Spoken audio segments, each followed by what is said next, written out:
Hoy vamos a meternos de lleno en uno de los siglos más convulsos y, la verdad, más fascinantes de la historia de España, el XIX. Una época entera marcada por una pregunta, una sola pregunta fundamental que lo cambió absolutamente todo. A ver, ¿cómo se construye un Estado moderno? ¿De dónde sale el poder? ¿Quién manda aquí? Y, sobre todo, ¿por qué? Son preguntas que hoy, casi las damos por sentadas, pero que en aquel momento estaban totalmente en el aire. 7. Pensemos un segundo en la cifra. 7 veces. 7 intentos de darse a sí misma una ley fundamental, una constitución que definiera qué era España. Y claro, este número no es una simple anécdota, no. Es la fiebre, el síntoma de una lucha feroz por el alma del país. Y aquí la tenemos, la cronología de ese caos. Fijaos en el ritmo, es que es de vértigo, de 1808 a 1876. Cada uno de estos textos representa un bandazo, un volantazo en esa búsqueda de identidad. Para entender este aparente caos, tenemos que irnos al origen, a la idea que prendió la mecha. Porque la chispa, la mecha inicial, no salta aquí, en España, no. Salta al otro lado de los Pirineos. Es la Revolución Francesa de 1789, claro. Y de ahí sale una idea potentísima que va a hacer que tiemblen todos los tronos de Europa. Y es que, de repente, las reglas del juego cambian por completo. El poder ya no viene de Dios y se lo entrega al rey, no. Ahora, ¡boom!, emana del pueblo. La Declaración de Derechos del Hombre y del Ciudadano pone sobre la mesa 3 ideas bomba. Todos somos iguales ante la ley.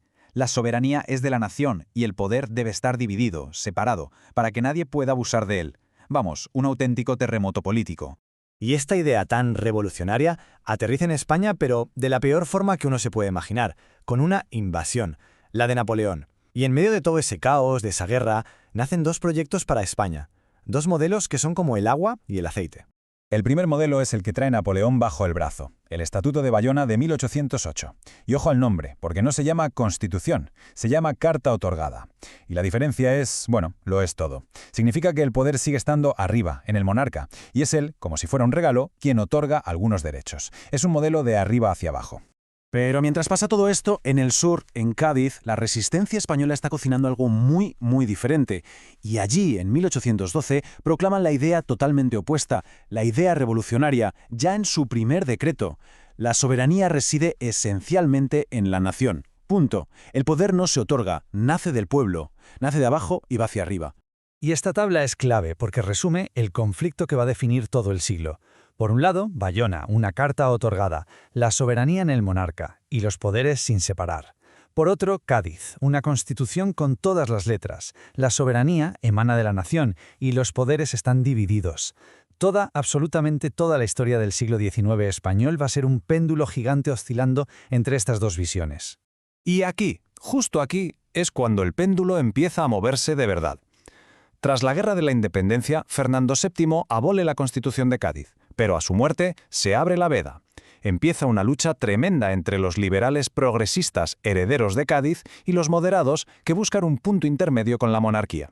El primer bandazo del péndulo hacia el lado conservador, el Estatuto Real de 1834, que en el fondo es otra carta otorgada. No hay ni rastro de una declaración de derechos. Se montan 2 cámaras para las élites y por supuesto el monarca tiene el poder de convocar o cerrar las cortes cuando le venga en gana.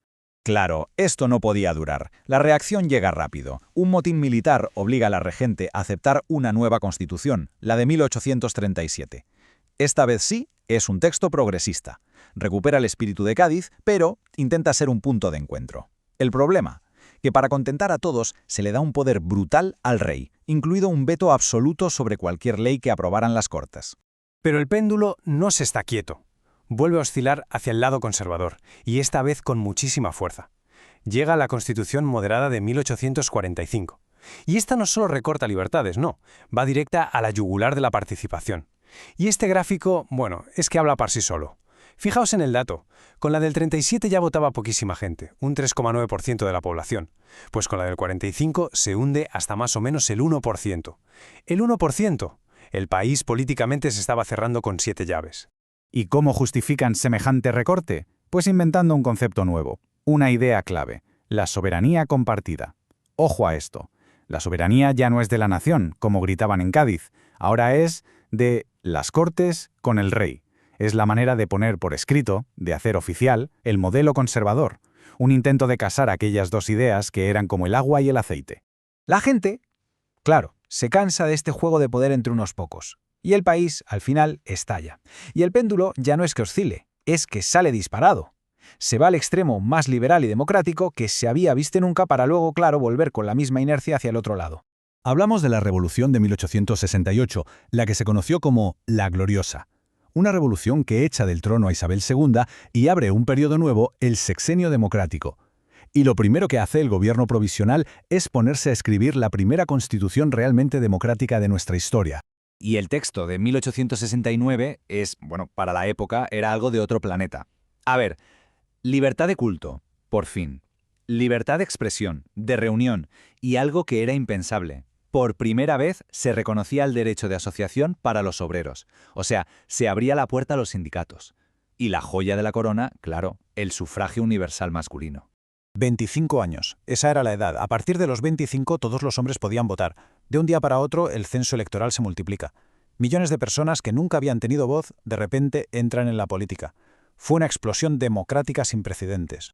Pero el experimento fue muy convulso. Un rey italiano, la Primera República, todo acabó en un caos tremendo. Así que el péndulo, como no, vuelve.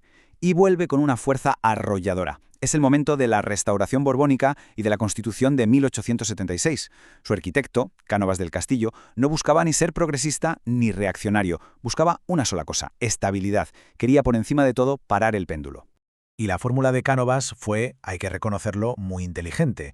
Volvió a la soberanía compartida del rey con las Cortes. Reforzó mucho el poder del monarca. Y, lo más astuto, redactó un texto muy ambiguo, muy flexible, que no se metía en temas polémicos como el sufragio. ¿Qué conseguía? Pues que conservadores y liberales pudieran turnarse en el poder con las mismas reglas, sin tener que hacer una nueva constitución cada vez que llegaban. Así que después de este viaje, ¿con qué nos quedamos? Pues con la imagen de un siglo entero de batalla campal. Una lucha constante por responder a esa pregunta del principio. ¿Qué es España y quién manda aquí? Y este esquema lo resume todo a la perfección. Es el movimiento del péndulo. De un lado, el polo liberal, el que nace en Cádiz en 1812, que avanza en el 37 y que explota en la democracia del 69. Y en el otro extremo, el polo conservador, el de las cartas otorgadas, el del poder compartido, y que finalmente encuentra su fórmula de estabilidad en 1876. Lo que nos deja una pregunta final en el aire para reflexionar. Todo este vaivén de 7 constituciones, ¿qué fue? ¿El síntoma de un fracaso, de una inestabilidad crónica, o fue algo más? ¿Fue quizás el parto? Un parto, sí. Doloroso, caótico, a veces violento, pero el parto al fin y al cabo de una nación moderna. La respuesta a esa pregunta seguramente explica no solo el siglo XIX, sino muchísimo de lo que vino después.